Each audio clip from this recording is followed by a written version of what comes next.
नमस्कार दोस्तों, average achievers पे आपका बहुत बहुत स्वागत है। दोस्तों, आज मैं अपना रेलवे ग्रुप डी का एक्सपीरियंस शेयर करने वाला हूं, जो मैंने एग्ज़ाम 2018 में दिया हुआ था। सबसे पहले तो मैं आपको बता दूं कि मैं रेलवे आरआरबी चंडीगढ़ में मैंने अपना फॉर्म अप्लाई किया हुआ था। मेरा एग्ज़ाम हुआ था वो 7 दिसंबर 2018 को हुआ था और मेरा एग्ज़ाम लखनऊ में हुआ था। और मैं एक काफ़ी अच्छे नंबर से एग्ज़ाम्स को मैंने पास भी किया था, लेकिन अनफॉर्चुनेटली मैं रनिंग पास नहीं कर पाया, जिसके कारण मेरा फाइनल सिलेक्शन नहीं हो पाया। चलिए, उसका मुझे बहुत मलाल नहीं है, क्योंकि मेरी उस समय फिजिकल थोड़ी सी काफ़ी वीक हो गई थी। बाकी एग्ज़ाम का जो मेरा एक्सपीरियंस रहा, मैं उसको ही आपसे शेयर करना चाहता हूँ। बाद में मैं फिजिकल का थोड़ा बहुत अपना एक्सपीरियंस आपसे शेयर कर दूँगा। हुआ यूँ था कि एग्ज़ाम्स में क्या हुआ था कि जब हम लोग फॉर्म अप्लाई किए हुए थे, तो उस समय मैं काफ़ी ज़्यादा इंटरनेट का यूज नहीं करता था, लेकिन जितना ही इंटरनेट का मैं यूज करता था, तो मैं जब भी फॉर्म अप्लाई करने के बाद यूट्यूब पे देखता था कि भाई सबके अंदर क्यूरियसिटी होती है। मैं भी अपना क्यूरियस होकर देखता था कि नंबर ऑफ फॉर्म्स किस बोर्ड में सबसे ज़्यादा अप्लाई किए हुए हैं, किस बोर्ड में सबसे ज़्यादा कम अप्लाई किए हुए हैं, कहाँ का कट ऑफ कम जाने की चांसेस है, कहाँ की ज़्यादा जाने की चांसेस है। लेकिन ये सब चीज़ें गलत ही थी, लेकिन नए नए एक्सपीरियंस होने के कारण हर चीज़ें जानने की उत्सुकता होती है, इसलिए मैं भी देखा करता था। तो चंडीगढ़, इलाहाबाद बोर्ड और भी एक दो ठो बोर्ड थे जिनको रेड जोन में करके दिखाया जाता था कि ये सबसे रेड जोन वाले हैं, यहाँ पे सबसे ज़्यादा फॉर्म अप्लाई किया हुआ है, यहाँ पे थोड़ा सा सिलेक्शन लेना काफ़ी मुश्किल होगा। लेकिन ऐसा कुछ नहीं है। आप बेटर तरीके से, अगर आप सही तरीके से एग्ज़ाम देते हो, तो आपका सिलेक्शन किसी भी बोर्ड में हो सकता है। अब जैसे कि मैंने ही जब एग्ज़ाम दिया हुआ था, तो आई थिंक मैंने 92 या 91 क्वेश्चन अटेम्प्ट किए हुए थे, जिसमें से मेरे 21 अप्रोक्सीमेटली 21 या 20 क्वेश्चंस जो थे गलत हुए हैं, और मेरे अटेम्प्ट किए हुए क्वेश्चंस में से कुछ क्वेश्चंस को जो फॉल्स डिक्लेरेशन भी दिया गया था। तो मेरा अप्रोक्सीमेटली जो रॉ मार्क्स मेरा था 63 पॉइंट समथिंग करके था, और मेरा नॉर्मलाइजेशन मार्क्स जो हुआ था 85 पॉइंट समथिंग, यानी कि मेरा नॉर्मलाइजेशन होके 86 के अराउंड में मेरा नंबर हो गया था। और चंडीगढ़ बोर्ड का जो जनरल का जो कट ऑफ था वो 75 था, जिससे कि कट ऑफ से मेरा 11 नंबर ज़्यादा था। तो अगर मैं गलती से भी अपना दौड़ निकाल लेता था, तो वहाँ पे मेरा फाइनल सिलेक्शन होना तो एकदम कंफर्म ही था। लेकिन जो हुआ ठीक ही हुआ, मेरे से दौड़ नहीं निकला, उसके लिए कोई बहुत मुझे रिग्रेट नहीं है। लेकिन थोड़ा सा ख़राब एज ए एस्पिरेंट थोड़ा सा तो ख़राब लगता ही है कि भाई आप इतने मेहनत करके कोई भी एग्ज़ाम क्रैक करो और आप फाइनली सिलेक्टेड ना हो पाओ। खैर, छोड़िए इन सब बातों को। मुझे जो सबसे ज़्यादा इम्पोर्टेंट जो बातें या मैसेज मुझे आपको देना है, वो ये है कि अभी जो आपका आरआरबी ग्रुप डी का जो एग्ज़ाम होने वाला है, तो अभी एग्ज़ाम्स में मान के चलिए कि एग्ज़ाम जो होंगे अराउंड नवंबर दिसंबर से, तो पहले एग्ज़ाम होने वाले तो नहीं ही हैं, क्योंकि अभी तो जैसे जैसे कोरोना धीरे धीरे कम हो रहा है और वैक्सीनेशन तेज कराई जा रही है, उसके बाद शेड्यूल्ड आते आते एंटीफीसी का जो है 7th फेज होते होते अक्टूबर, नवंबर, दिसंबर के अक्टूबर के बाद ही होने के चांसेस है, या अक्टूबर से स्टार्ट होने के चांसेस हैं। तो आपके पास बहुत बल्क क्वांटिटी में टाइम है, या आप इतने टाइम में तो आप ग्रुप डी की तो तैयारी काफ़ी अच्छे से कर ही सकते हो।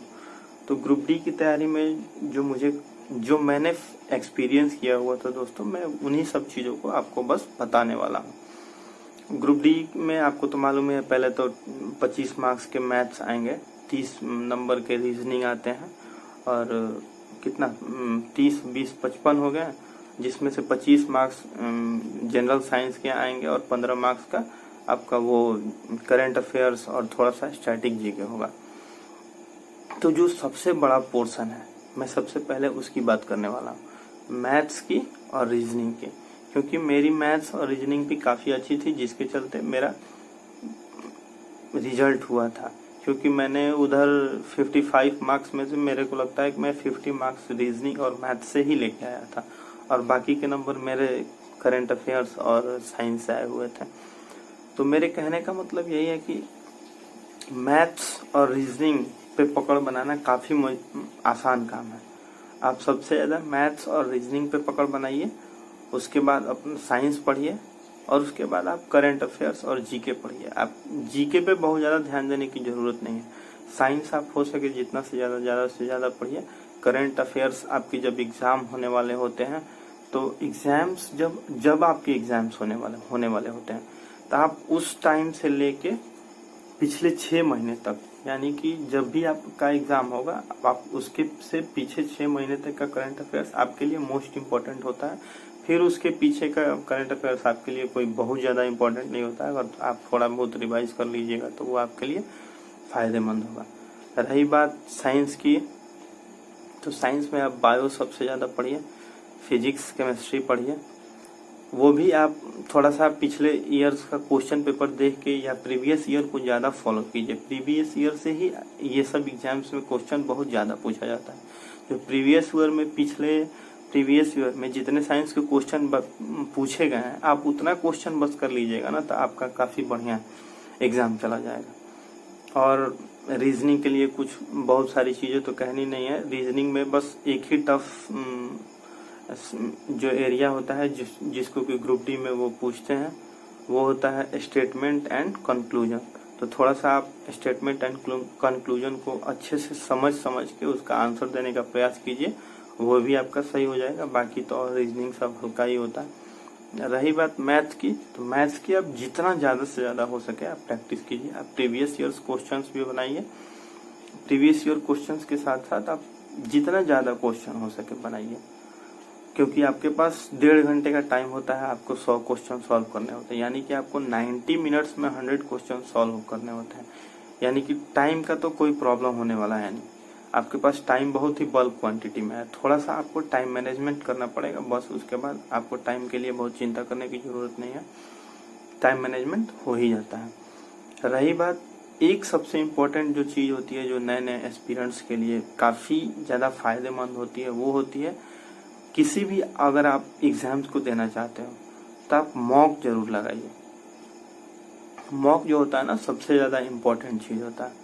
अगर आप मॉक को बढ़िया से लगाते हो और मॉक को बहुत ही अच्छे से एनालाइज करते हो, तो आपका एग्ज़ाम, किसी भी एग्ज़ाम में आपका सिलेक्शन होना एकदम तय हो जाता है।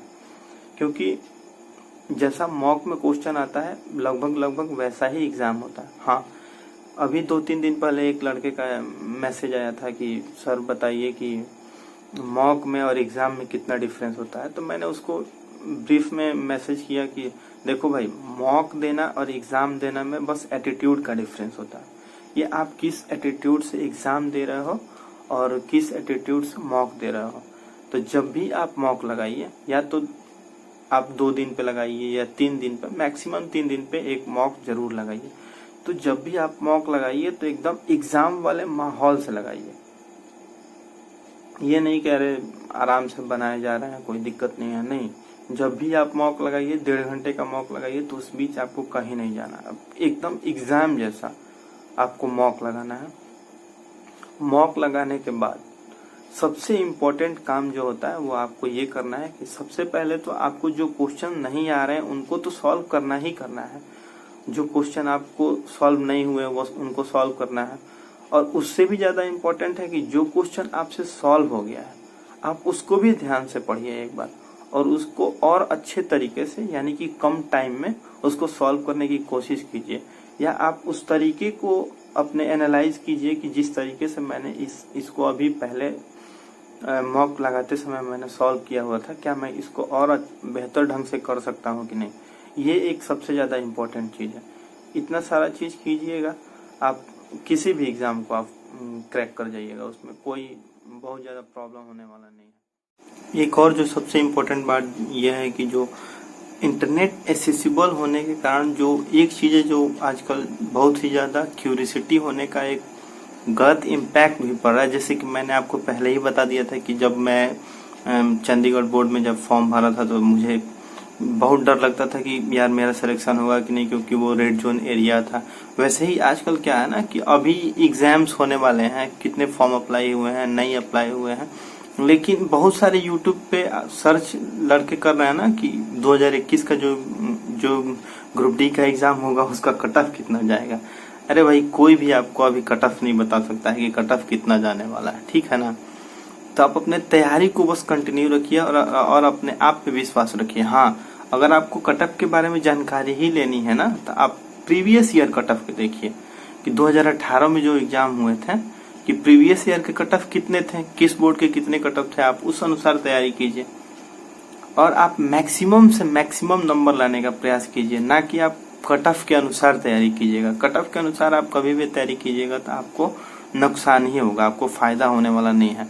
क्योंकि जो यूट्यूब पे पढ़ाने वाले हैं या बहुत सारे ऐसे ही वीडियो बनाने वाले हैं, वो तो ऐसे ही कुछ भी कट ऑफ बोल देंगे, तो उससे तो आपको ही फायदा होगा या घाटा होगा। मैक्सिमम घाटा ही होता है। क्योंकि जब मैं भी तो जब देख रहा था कि यार चंडीगढ़ बोर्ड रेड जोन है, तो जिसके कारण मैं काफी डरा हुआ था। तो ये सब चीजें जो दूसरे गलती कर चुके हैं उनकी गलतियों से समझना है और उससे सीख लेना है। और कभी भी आपका जो आप किसी भी एग्जाम को दीजिए, आप ग्रुप डी को दे रहे हैं या कोई भी एग्जाम दे रहे हैं, तो आप आने वाला जो एग्जाम्स है उसका प्रीवियस ईयर का कट ऑफ देख के आप अपना तैयारी कीजिए उसके अनुसार, ना कि अभी आने वाला एग्जाम्स हुआ ही नहीं है लेकिन उसका कट ऑफ कितना जाएगा ये कोई नहीं बताएगा। वो बस गलत चीजें बताएंगी जिसके कारण आपको हमेशा परेशानी ही होगा, आपको उससे कुछ फायदा नहीं होने वाला है। इसलिए आप अपने एग्जाम को जितना ज्यादा से ज्यादा अच्छे तरीके से हो सके उसकी तैयारी कीजिए। आपके पास बहुत ज्यादा टाइम है। और मैंने सबसे बाद में मैंने बोला हुआ था कि मैं बताने वाला हूं कि अपना फिजिकल का थोड़ा सा एक्सपीरियंस भी शेयर करने वाला हूं। तो एक्चुअली हुआ क्या था कि 30 केजी का जो वजन लेके या 35 केजी का जो वजन लेके 100 मीटर दौड़ना होता है, उसको तो मैं उसमें तो कोई भी बाहर नहीं होता। जो एक्चुअली जो 1 किलोमीटर की जो रेस होती है जिसको 4 मिनट 15 सेकंड में क्वालिफाई करना होता है, मैं उसी में क्वालिफाई नहीं कर पाया था। और उसमें भी क्वालिफाई करने का मेरा सबसे बड़ा रीजन जो था ना, मैं आपसे यही बताने वाला हूँ कि मैं थोड़ा सा होपलेस हो गया था कि यार मेरे से होगा नहीं होगा, मैं आराम कर लूं, मैं अगले राउंड में दौड़ लूंगा, इस अपने वाले राउंड में रहने देता हूं।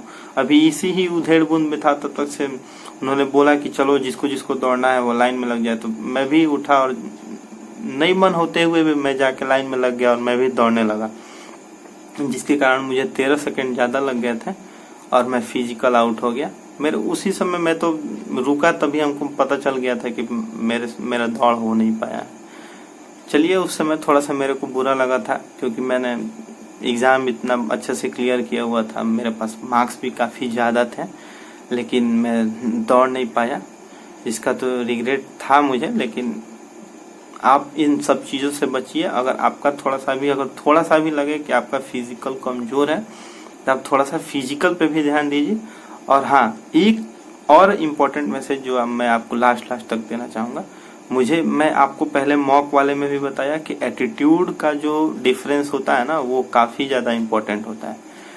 जो मैं ग्रुप डी के एग्जाम्स में जो मैं फिजिकल में छटा था, उसके बाद मैं तो काफी सारे फिजिकल में छटा, लेकिन फिजिकल वाले में मेरे से वो पता ही नहीं क्यों हो रहा है, लेकिन मैंने एग्जाम्स में एटीट्यूड को हमेशा सही रखा है, जिसके कारण मैं मॉक में कम नंबर लाते हुए भी मैं रियल एग्जामिनेशंस में बहुत ज्यादा नंबर लाता हूँ।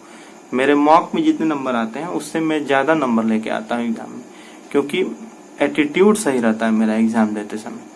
तो वैसे ही आप किसी भी एग्जाम को दीजिए या मॉक दीजिए, आपका एटीट्यूड सही होना चाहिए। आप सही एटीट्यूड से एग्जाम दीजिए, पॉजिटिव होकर एग्जाम दीजिए कि मेरा एग्जाम जरूर होगा। थोड़ा सा भी निगेटिव माइंडेड नहीं होना है।